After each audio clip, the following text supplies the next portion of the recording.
Was a king born to be feared? Could a child, raised in the shadow of murder and conspiracy, truly become a ruler? And what happens when a monarch, steeped in superstition and crowned with divine right, decides to wage war on the very forces he believes control his destiny? Let's delve into the turbulent life of James VI and I, a story brimming with betrayal, forbidden love, and a chilling obsession with witchcraft. The year is 1566. Stirling Castle, a jagged tooth jutting from the Scottish landscape, isn't exactly a welcoming place. It's a fortress steeped in bloodshed, a monument to treachery. Centuries before a baby prince would be christened within its walls, the Earl of Douglas had met a gruesome end, tossed from a window by his own son, James II, a chilling display of power and spite. Now, as the grand ceremony unfolds, a palpable tension hangs in the air. Representatives from France, Germany, and Spain, bearing gifts of pearls and rubies, gather to witness the birth of a future king. Elizabeth I, the formidable Queen of England, presents a gold baptismal font, a symbolic promise of succession, a quiet acknowledgement of the inevitable. But beneath the opulent facade, a darkness lurks. Henry Stuart, Lord Darnley, the baby's father, is conspicuously absent. He's holed up in his room, consumed by resentment, a man convinced he's been cheated out of his rightful place. Darnley, a spoiled and weak character, craved power, but he was a pawn in a deadly game.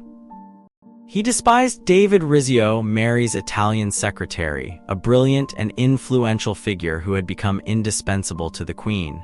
The plot to silence Rizzio was swift and brutal. The secretary's body, torn apart by more than 50 sword blows, was dumped down a flight of stairs, a gruesome spectacle of vengeance and ambition. But Mary, a shrewd and resilient woman, wouldn't be deterred. She married Darnley just 2 months later, a union that quickly devolved into a nightmare. The king was merely a title, a means to an end, not a partner in governance. Then, in 1567, Darnley's life was extinguished in a spectacular explosion at Kirk O' Field.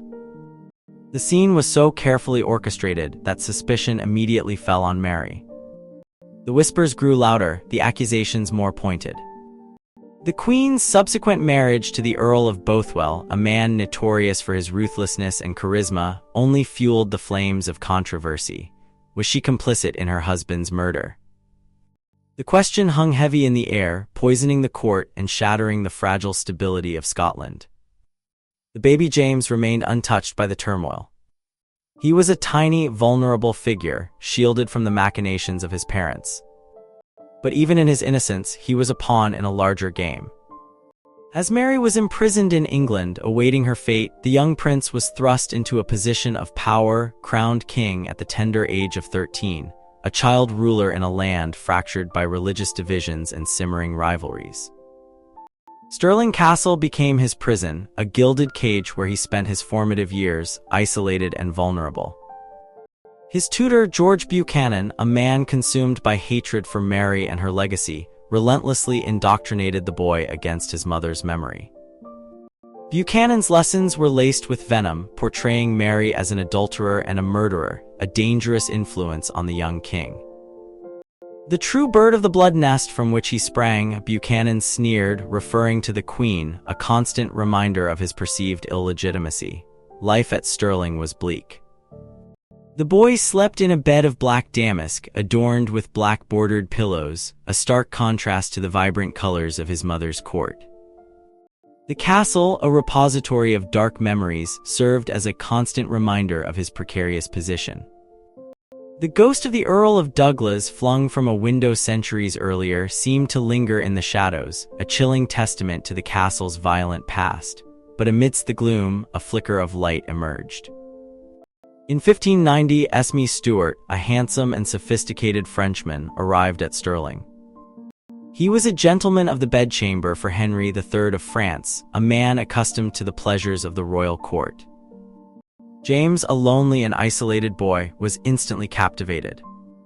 He was 17 years older than the prince, but his charm and wit quickly won him over. "As to my own nature, God is my witness, I could have abstained longer," James confessed later, revealing the depth of his feelings.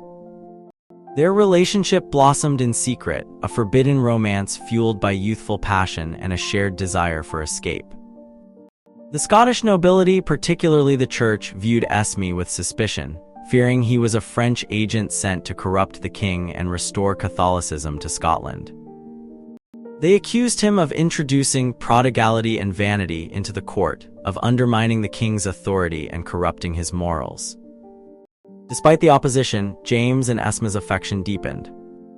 The king would often be seen embracing and kissing his favorite, a blatant display of affection that further inflamed the suspicions of his advisors.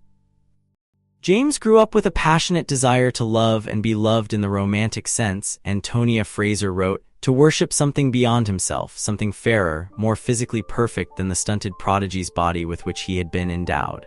But their idyllic world was shattered by tragedy. Esmé died suddenly in 1590, leaving James heartbroken. Before his death, he had made a final request. His embalmed heart should be sent to James, a poignant reminder of a love that transcended time and distance. The death of his beloved Esmé marked a turning point in James's life. He became increasingly withdrawn and melancholic, haunted by the memory of his lost love. He channeled his grief into writing, composing poems that celebrated Esmé's beauty and lamented his fate. In 1603, fate intervened once more. Elizabeth I, the Virgin Queen, died without an heir, and James VI of Scotland ascended to the throne of England, becoming James I. The two kingdoms, once separated by centuries of conflict, were united under a single crown, but James's reign was not without its challenges. He faced opposition from Parliament, struggled to assert his authority over the Scottish nobility, and grappled with the religious tensions that plagued England. He was a devout Protestant, but he also embraced a belief in the divine right of kings, a doctrine that clashed with the growing power of Parliament.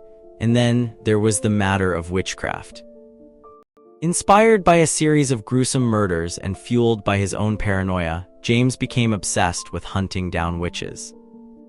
He believed that Satan had established a network of evil practitioners who sought to undermine his rule. The winter of 1590–91 saw Scotland gripped by a wave of witch trials.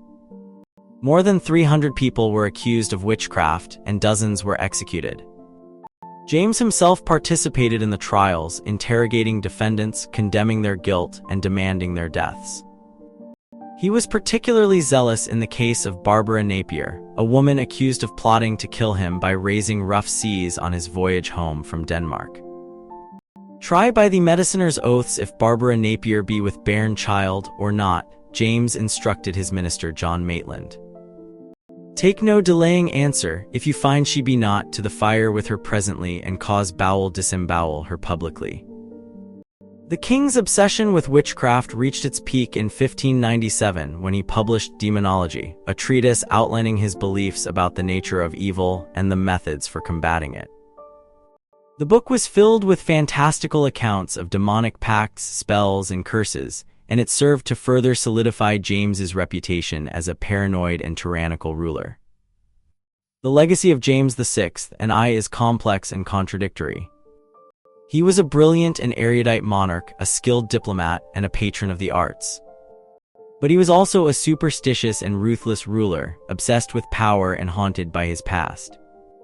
He was a king who ruled by divine right, yet he was terrified of the forces he believed controlled his destiny. And finally, there was the chilling spectacle of his mother's execution.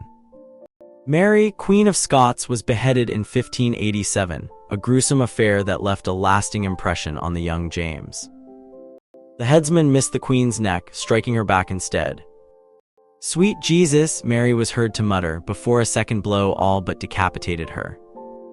The remaining sinew was then severed by using the axe as a saw. The head was held aloft before the gathered witnesses, shouting, "God save the Queen." As he did so, the head suddenly fell to the floor, and the executioner was left holding the auburn-colored wig Mary wore to cover her own hair, which had turned gray and was cut very short. After this unnerving spectacle, the dead queen's pet dog, Gedden, crept out from beneath her petticoats where he had been hidden, and came to rest between her shoulders and head, covered in his mistress's blood. James's own execution of his wife, Anne of Denmark, in 1603 mirrored this macabre scene. After Anne placed her head on the block, the headsman raised his axe and brought it down hard. The blow missed the queen's neck, however, and struck the back of her head instead. "Sweet Jesus," Anne was heard to mutter, before a second blow all but decapitated her. The remaining sinew was then severed by using the axe as a saw. The head was held aloft before the gathered witnesses, shouting, "God save the Queen." As he did so, the head suddenly fell to the floor, and the executioner was left holding the auburn-colored wig Anne wore to cover her own hair, which had turned gray and was cut very short. Finally, after her clothes and adornments were burned to prevent them from becoming relics, Anne's corpse was sealed in a coffin. But it was not sent to France for burial, as she had requested before her death. Instead, it lay mouldering at Fotheringhay for months before at last being interred at Peterborough Cathedral. But it was not until James II ascended the throne that his mother's body was finally reburied with an elaborate monument at Westminster Abbey. Was a king born to be feared? Or was he simply a product of his time, a man shaped by the darkness of his childhood and the weight of his crown? The story of James VI and I is a chilling reminder of the fragility of power and the enduring legacy of trauma.